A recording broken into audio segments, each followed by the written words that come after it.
Hello नमस्कार, मैं हूँ दीपक और आप देख रहे हैं डीएसके टॉक्स। हमारे देश में ना किसी चीज़ को समराइज़ करने के लिए कई तरह के मुहावरे, कई तरह की कहावतों का प्रचलन है। ऐसी ही एक बात हमारे देश में अक्सर कही जाती है कि मस्त राम मस्ती में, आग लगे बस्ती में। और ये जो बात है इसका लाइव टेलीकास्ट आपने देखा कल बैंगलोर में, जहाँ पर मस्त राम यानी कि आरसीबी की टीम, उनका सपोर्ट स्टाफ, उनके ओनर्स वगैरह वो अपनी मस्ती में मगन है। उन्हें कोई लेना-देना ही नहीं है कि आरसीबी के जो फैन्स हैं वो बाहर मर रहे हैं। और आरसीबी के जो फैंस हैं वो तो जाने ही जाते हैं कतई नोबड़ापंती के लिए।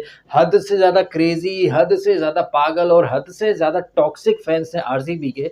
तो वो आरसीबी मैनेजमेंट जो आज से नहीं पिछले 18 सालों से अपने फैंस को देखता आ रहा है, उस आरसीबी मैनेजमेंट ने 1 सेकंड के लिए भी नहीं सोचा कि भाई हमने कल रात को ही ट्रॉफी जीती है, थोड़ा रेस्ट करते हैं, रिलैक्स करते हैं, थोड़ा वहाँ जो लोकल एडमिनिस्ट्रेशन है बैंगलोर का, उन्हें थोड़ा टाइम देते हैं सारे अरेंजमेंट करने का। लेकिन नहीं भाई साहब, किंग की टीम है ना, किंग को क्या कि वेट करने की आदत नहीं है। तो किंग क्या है कि आनन फानन में कुछ भी हो जाए, अपन तो विक्ट्री सेलिब्रेशन करके मानेगा भिड़ो, बिकॉज अपन ने 18 साल के बाद ट्रॉफी जीती है। तो अपन से क्या वेट नहीं हो रहा है, मेरे को जाना पड़ेगा बेंगलोर में, शो ऑफ करना पड़ेगा। तो इस अंदाज में आरसीबी की टीम अहमदाबाद से पहली फ्लाइट पकड़ के बैंगलोर आती है। और बैंगलोर जो है वो भले ही बहुत सारी चीज़ों के लिए बहुत फेमस हो, लेकिन एक चीज़ के लिए बहुत बदनाम है, वो है भाई बैंगलोर का ट्रैफिक।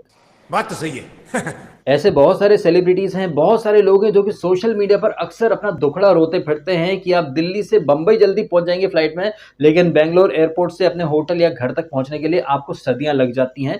तो एक तो बेंगलोर का ट्रैफिक और आजकल जो कन्नड़ा का हिंदी का जो विवाद चल रहा है, ये दो रीज़न है जिसकी वजह से बेंगलोर कर्नाटका अक्सर न्यूज़ में बना रहता है। तो वो बेंगलोर जो अपने ट्रैफिक के लिए, बद इंतजामी के लिए इतना ज़्यादा बदनाम है, उस बेंगलोर में एयरपोर्ट से अपना ये स्टेडियम तक आते आते क्या किंग कोहली और उनकी टीम और उनका जितना भी स्टाफ वगैरह है, जो क्रू मेंबर्स हैं, क्या उन सबको पता नहीं था कि भाई ऑलरेडी ये शहर ट्रैफिक के लिए बदनाम है, अब हद से ज़्यादा भीड़ आएगी तो क्या ये शहर, क्या ये व्यवस्था जो है वो उस भीड़ को बर्दाश्त कर पाएगी, झेल पाएगी? जी नहीं, बिल्कुल नहीं कर पाए। और वो बेंगलोर सिटी जो कि ऑलरेडी बहुत ज़्यादा बदनाम है खराब ट्रैफिक व्यवस्था के लिए, उस बेंगलोर सिटी ने कल अपने सीने पर एक और गोल्ड मेडल चिपका लिया भाई साहब। और ये गोल्ड मेडल क्या है, किंग की विक्ट्री परेड में आए हुए जो फैंस थे उसमें से 10-15 फैंस जो है वो मारे गए, जिसमें कुछ लड़की बच्चे भी शामिल हैं। 50 के आसपास जो फैंस थे वो इंजर्ड हो गए हैं। इतनी खराब व्यवस्था थी वहां पर, इधर बाहर लोग मर रहे हैं, अंदर भाई सेलिब्रेशन चल रहा है, जस्ट चल रहा है। क्यों?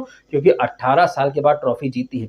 18 साल के बाद विराट कोहली ने अपनी पहली आईपीएल ट्रॉफी जीती है। और जो आईपीएल का फाइनल था उसे मैंने बेहद पॉजिटिव अंदाज में प्रस्तुत करा था। मैंने गॉड्स प्लान और बहुत सारी बातें कही, जहां पर मैंने कहीं ना कहीं एक चीज आपके सामने रखी कि 18 साल के बाद उसका विराट का सपना पूरा हुआ है, तो हम सबको खुश होना चाहिए। हालांकि पर्सनली मैं विराट कोहली को, आरसीबी को इतना ज्यादा सपोर्ट और अप्रिशिएट कभी नहीं करता हूं, लेकिन किसी इंसान ने 18 साल किसी चीज का वेट करा है तो वो चीज जब आपके सामने साकार रूप में आती है तो जो फीलिंग होती है वो अमेजिंग होती है। और हम सब कहीं ना कहीं इस चीज़ से रिलेट कर सकते हैं। जैसे कि मेरा यूट्यूब का सिल्वर बटन आज तक नहीं आया, तो मैं समझ सकता हूँ। तो कहीं न कहीं विराट कोहली के जो आँसू थे, जो इमोशन थे, जो उसके मन की जो फीलिंग थी, मैं उनसे ईज़िली रिलेट कर पा रहा था। मेरे मन में भी यही थॉट आ रहे थे कि यार जिस चीज़ का मैं सपना देख रहा हूँ, वो चीज़ एकदम से जब साकार हो जाएगी तो मैं भी शायद ऐसे ही इमोशनल हो जाऊँगा। मैं भी खुशी में एकदम अपने आँसुओं को रोक नहीं पाऊँगा। तो मैं रिलेट कर गया विराट कोहली से, इसलिए वो जो रिव्यू था मैंने नेक्स्ट लेवल से पॉजिटिव तरीके से आपके सामने प्रस्तुत करा कि भाई साहब एप्रिशिएट करो,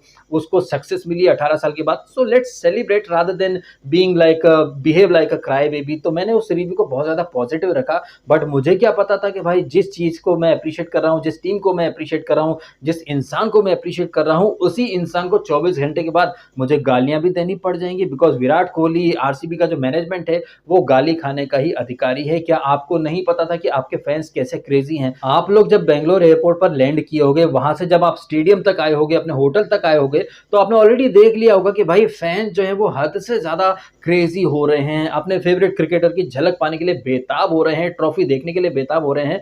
तो हद से ज्यादा क्राउड बढ़ता चला गया। और बेंगलोर पुलिस का जो कहना स्टेटमेंट है कि भाई उन्होंने पहले मना कर दिया था, वार्निंग दी थी कि हमसे ना हो पाएगा, लेकिन विराट कोहली, आरसीबी जो है भाई वो तो उसी दिन सेलिब्रेट करना चाहते थे। और बेंगलोर कहाँ आता है? कर्नाटका में। कर्नाटका में कौन है सरकार में? भाई कांग्रेस पार्टी है सरकार में। ये वही कांग्रेस पार्टी है जो महाकुंभ के ऊपर मतलब गिद्धों की तरह नजरें गड़ाए बैठी थी कि कितने लोग मरते हैं, फिर वो अपना एजेंडा चला सके। वही कर्नाटका सरकार बोल देती कि भाई क्या करें, लोग बढ़ गए भाई, थोड़ा बहुत तो होता है, ये होता है, वो होता है।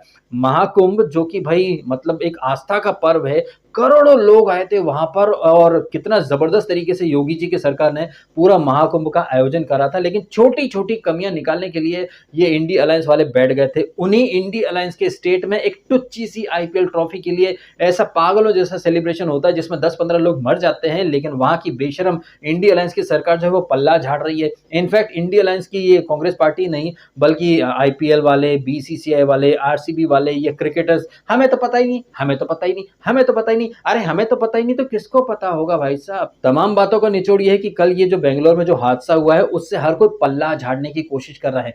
कोई अकाउंटेबिलिटी लेने वाला है ही नहीं, कोई रिस्पॉन्सिबिलिटी लेने वाला है ही नहीं। सरकार बोल रही है कि उम्मीद से ज्यादा लोग आ गए, विराट कोहली एंड बाकी क्रिकेटर बोल रहे हैं हमें तो पता ही नहीं चला। ऐसा तो हो ही नहीं सकता कि भाई आपको पता ना चल हो। आपने जब अहमदाबाद में मैच के बाद इंटरव्यू दिए थे तो आपने बोला था बेंगलोर में जबरदस्त सेलिब्रेशन चल रहा होगा। आप लोग एयरपोर्ट से लेकर के स्टेडियम तक आए हैं गाड़ी में बैठ करके, तो आपने देख ही लिया होगा कि फैंस कैसे पगला रहे हैं। और ये आरसीबी के फैन तो नेक्स्ट लेवल के पागल फैन है भाई साहब। 18 सीजन आपने देखा है कि ये चिन्ना स्वामी का ग्राउंड पूरा भर जाता था, मतलब टीम जीत नहीं रही थी तब भी फैन इतने पगला रहे थे। तो टीम के जीतने के बाद तो ये फैंस जो है वो और ज्यादा पगला, ये होना तो लाजमी था, लेकिन इस बारे में किसी ने ध्यान ही नहीं दिया। जश्न मनता रहा, लोग मरते रहे, लोग मरते हैं तो मरे। और यहाँ पर ना कहीं मैं फैंस को भी ब्लेम ही देना चाहूंगा। और ये जो फैंस हैं इनकी मेंटेलिटी क्या है ये तो मैं पहले भी बार बार आपके सामने रख चुका हूँ। ये बात की अमेरिका में स्टडी हुई थी जहां पर ये बात साबित की गई कि जो सेलिब्रिटीज या क्रिकेटर्स या जो फेमस लोग होते हैं ना, उनके पीछे जो लोग पगलाते हैं, उनका इंटेलिजेंस लेवल, उनका आईक्यू, उनकी समझदारी, उनके सोचने की क्षमता बहुत ही निम्न स्तर पर हो जाती है। एक टुच्ची सी आईपीएल ट्रॉफी के लिए लोग ऐसे क्रेजी हो गए हैं। और ये जो बच्चे या बच्चियां मारे गए हैं, इनके माँ बाप ने क्या उन्हें इसी दिन के लिए पाल पोस के बड़ा किया था? माँ बाप अपने बच्चे को पालते हैं, पोसते हैं, बड़ा करते हैं ये सोचकर कि बच्चा पढ़ जाएगा, लिख जाएगा, कोई ढंग की नौकरी कर लेगा, करियर बना लेगा। लेकिन नहीं, आजकल तो ये जो बच्चे बड़े होते हैं वो किसी को किंग, किसी को थाला, किसी को हिटमैन बोल करके उनके तलबे चाटने पहुंच जाते हैं। माँ बाप ने बच्चों को भेजा होगा कि भाई बच्चे जाओ थोड़ा देख दुखा आओ, बच्चे तो वहां जाकर के सीधा मर गए। तो ऐसे जो फैंस होते हैं ना, जाहिल गंवार फैंस, ऐसे ही फैंस के बारे में गैंग्स ऑफ वासेपुर पिक्चर में विजनरी रामाधर सिंह ने एक स्टेटमेंट दिया था कि जब तक भारत में सिनेमा है लोग चूतिया बनते रहेंगे। हालांकि रामाधर सिंह जो है उन्होंने सिर्फ सिनेमा के बारे में कहा था कि सिनेमा है लोगों को चूतिया बनाता फिरता है, बट सी से सिनेमा होता है, सी से चूतिया होता है, सी से क्रिकेट और सी से क्रिकेटर भी होते हैं। तो भारत में सिनेमा और क्रिकेट मिल करके पब्लिक को सी फॉर चूतिया बनाते हैं। और ये जो पब्लिक जो कि खुद चूतिया बनना चाहती है तो कोई इन्हें चूतिया क्यों ना बनाए। आप क्या घर बैठ करके टीवी पर, मोबाइल पर नहीं देख सकते थे क्या? अवश्य देख सकते हो, लेकिन नहीं, आपके अंदर तो बड़ा वाला चूतिया बनने का कीड़ा है। आप ग्राउंड में जाओगे, 5,000 का 50,000 का टिकट लोगे 3 घंटे के लिए, फिर अगले दिन आकर के बोलोगे पनीर बहुत महंगा है, पेट्रोल 100 रुपए महंगा हो गया, लेकिन हम किंग को देखने के लिए 1 लाख रुपए उड़ा सकते हैं। ये विक्ट्री सेलिब्रेशन क्या आपको टीवी पर नहीं दिख सकता था? ऐसा ही विक्ट्री सेलिब्रेशन आपने 2007 में देखा था जब टीम इंडिया जीत करके आई थी वर्ल्ड कप, मुंबई में हुआ था वो विक्ट्री सेलिब्रेशन। कोई हादसा हुआ? बिल्कुल नहीं हुआ। पिछले साल आपने देखा लगभग इसी टाइम पर जून के महीने में हमारी टीम इंडिया वर्ल्ड कप जीत करके आती है और आपने देखा विक्ट्री सेलिब्रेशन होता है। उस विक्ट्री सेलिब्रेशन में लोगों ने कितनी समझदारी का परिचय दिया था। एक एम्बुलेंस फंस गई थी, लोगों ने रास्ता क्लियर करा, एम्बुलेंस को जाने दिया, किसी भी इंसान की वहां पर जान नहीं गई थी। तो ये था महाराष्ट्र मॉडल, देवेंद्र फडणवीस की सरकार। अब यहाँ पर ना एक बहुत बड़ी तस्वीर निकल करके आती है। वो लोग जो खुद को इंटेलेक्चुअल बोलते हैं, वो लोग जो दूसरों को अंधभक्त बोलते हैं, जो कि बीजेपी को खरी खोटी सुनाते हैं। बीजेपी रूलिंग स्टेट है महाराष्ट्र, वहां पर विक्ट्री सेलिब्रेशन हुआ, किसी भी इंसान की जान नहीं गई। बीजेपी रूलिंग स्टेट है यूपी, उत्तर प्रदेश, प्रयागराज में महाकुंभ का आयोजन होता है, करोड़ों की तादाद में लोग आते हैं। कितना स्मूथ और कितना सक्सेसफुली वहां पर वो इवेंट ऑर्गेनाइज करवाया गया। इनके कंपैरिजन में आप बेंगलोर को देख लीजिए, कर्नाटका को, वहां भाई एक टुच्ची सी आईपीएल ट्रॉफी की टुच्ची सी परेड में 10-15 लोगों की जानें चली जाती। तो आपको समझ में आ रहा है कि कौन कितना जबरदस्त तरीके से चीजों को मैनेज कर सकता है और कौन है जो कि नोबड़ापंथी की हदें पार कर रहा है, कौन है जो मतलब इतना इनसेंसिटिव है कि मतलब 10-15 लोग मर गए लेकिन अंदर नाच गाना सब चल रहा है, किंग कॉन्ग छाती पीट रहा है। तो भाई साहब ऐसा है कि विराट कोहली को या कांग्रेस पार्टी को या ये जो इकोसिस्टम है, इन्हें मैं इतना कोई पसंद पहले भी नहीं करता था और अब तो मेरे पास और सारे रीजन आ गए हैं कि इन्हें मैं पसंद क्यों ना करूं। आप बताइएगा आपके ओपिनियन। जिस तरह से हमारे देश में महाकुंभ का सक्सेसफुल तरीके से आयोजन होता है, जिस तरीके से पिछले साल वर्ल्ड कप विनिंग के बाद विक्ट्री परेड निकली मुंबई में, महाराष्ट्र में, तो महाराष्ट्र ने कहीं न कहीं दुनिया को दिखाया कि भई हम अच्छे से मैनेज कर सकते हैं। यूपी ने दिखाया कि भई हम करोड़ों लोगों को मैनेज कर सकते हैं। लेकिन कर्नाटका के सो कॉल्ड पढ़े-लिखे लोग जो सिर्फ भाषा का विवाद करते हैं और किसी नल्ले से क्रिकेटर को किंग किंग बोलते फिरते हैं, और वो लोग जो कि विराट कोहली को किंग किंग बोलते फिरते हैं, भाई किंग ने 18 साल के बाद ट्रॉफी जीती है, जश्न तो बनता है। वो लोग जो कि इसको कोहली को किंग बोलते हैं, वही लोग हमारे इंडियन क्रिकेट के लेजेंड यानी महेंद्र सिंह धोनी, जिसने 2-2 वर्ल्ड कप और एक चैंपियंस ट्रॉफी जिताई थी, उसे धोबी-धोबी बोलते हैं। चलो मान लिया धोनी में लाख बुराइयां हैं, सीएसके में लाख बुराइयां हैं, एमआई में लाख बुराइयां हैं, बट ये जो टीमें हैं इन्होंने किसी फैन की जान नहीं ली है। आरसीबी तो हत्यारी टीम बन चुकी है। भले ही सीएसके आरआर 2 साल के लिए बैन हुई हो, फिक्सर टीमें रही हो, बट उन्होंने किसी की जान नहीं ली है। आरसीबी तो एक मर्डरर, एक क्रिमिनल टीम बन चुकी है, एक खूनी टीम है, जिसने अपनी ट्रॉफी के लिए 18 लोगों का खून चूस लिया, 18 लोगों की फैमिली को कहीं ना कहीं बर्बाद कर दिया है आरसीबी ने। और मेरा तो ये मानना है कि जो फैंस कहते थे ना कि भैया ह्यूमैनिटी खतरे में आ जाएगी, ह्यूमैनिटी खतरे में आ जाएगी, तो ह्यूमैनिटी एक्चुअली खतरे में आ गई। और इतने इनसेंसिटिव हैं ये आरसीबी वाले कि लोग मर रहे थे, ये पार्टी कर रहे थे।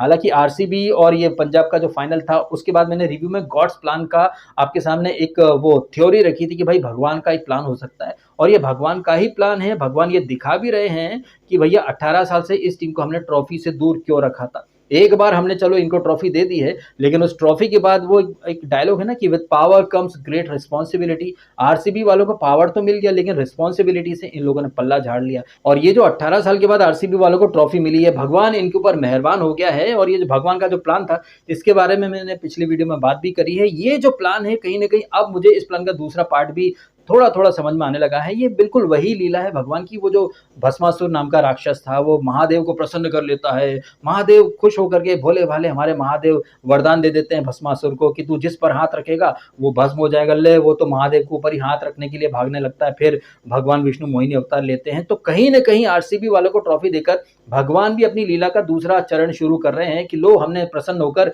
इन्हें ट्रॉफी दे दी। लेकिन ये भस्मासुर हैं आरसीबी वाले, इन्हें ट्रॉफी की वैल्यू नहीं है, इन्हें लोगों की वैल्यू नहीं है। ये तो भाई लोगों को कहीं ना कहीं भस्म करने पर उतारू हो गए हैं। तो क्या पता शायद ये जो ट्रॉफी मिली है आरसीबी वालों को, ये इनकी जिंदगी की इकलौती ट्रॉफी ही हो। वैसे एक ट्रॉफी जीतने के लिए 18 साल लग गए हैं, तो सीएसके और एमआई की बराबरी करने के लिए तो शायद इनको 90 साल लग जाएंगे भाई साहब, है कि नहीं? आपका क्या मानना है इन सारी बातों के बारे में? कमेंट करके अवश्य बताइएगा। जिस तरह से किंग है वो, भाई उस पर कोई उंगली नहीं उठानी चाहिए। वो जश्न करता रहेगा, लोग मरते रहेंगे, फिर बाहर आकर हैं क्या हुआ, अबे मुझे तो पता है नहीं, मुझको तो पता ही नहीं चला है। ऐसे तुमको साला सब पता चल जाता है। अहमदाबाद में बैठे बैठे कि बेंगलोर में सेलिब्रेशन हो रहा होगा, फैंस पागल हो गए होंगे, लेकिन एयरपोर्ट से स्टेडियम तक आए तुम्हें कुछ नहीं दिखा कि फैंस कैसे पगला रहे हैं। और ये चाहे आरसीबी के प्लेयर हो सारे के सारे, इंक्लूडिंग विराट कोहली, या फिर कर्नाटका सरकार के जो मंत्री वगैरह हैं, जो अंदर तो नाच रहे थे, गा रहे थे, सेलिब्रेट कर रहे थे, ऊ ऊ आ ऊ ऊ, बाहर आकर के घड़ियाली आंसू बहा रहे कि हमें तो पता ही नहीं चला, ओ माय गॉड हमको तो पता ही नहीं चला। अंदर पार्टी कर रहे हो, डांस कर रहे हो, बाहर लोग मर रहे हैं, फिर घड़ियाली आंसू बहाने की एक्टिंग। और विराट कोहली तो वैसे भी घड़ियाली आंसू बहाने के लिए जाना ही जाता है। चैंपियंस ट्रॉफी जीता था विराट कोहली, तो उसने कोई पिक्चर पोस्ट नहीं करी, तो क्या बोला था विराट कोहली, अरे भैया पिक्चर डाल ऐसी क्या, 2-2 ट्रॉफी हो जाएगी क्या? लेकिन कल आपने देखा भर भर के ट्रॉफी पोस्ट कर रहा है वो। इनफैक्ट ट्रॉफी मिली तो ढक्कन खोल के देख रहे हैं कि अंदर क्या है। तो नूबड़े हैं, बंदरों के हाथ में उस्तरा दे दिया था 1 सेकंड के लिए भगवान ने, तो इन बंदरों ने अपने साथ साथ 14-15 लोगों की जानें भी ले ली। आपका क्या मानना है आरसीबी के बंदरों ने जो उत्पात मचाया है उसके बारे में? जो भी है आपके ओपिनियन कमेंट अवश्य कीजिएगा। एंड लेट्स प्रे कि भाई वो जो 10-15 लोगों की जो फैमिली बर्बाद हुई है, भगवान उनको शक्ति दे। लोग इन लोगों से सबक सीखे कि भैया टीवी पर देख लो, मोबाइल पर देख लो, पागल कुत्ते ने काटा है तो ही वहां पर मरने के लिए जाओ। आपको मरने का शौक है तो फिर जाओ, और क्या कर सकते हैं, फिर यही बोला जाएगा भाई साहब, है कि नहीं है? आप क्या है आपके ओपिनियन आप भी शेयर कीजिएगा। फिलहाल आपने समय निकाला, वीडियो देखा, आपका बहुत बहुत धन्यवाद। Thank you so much.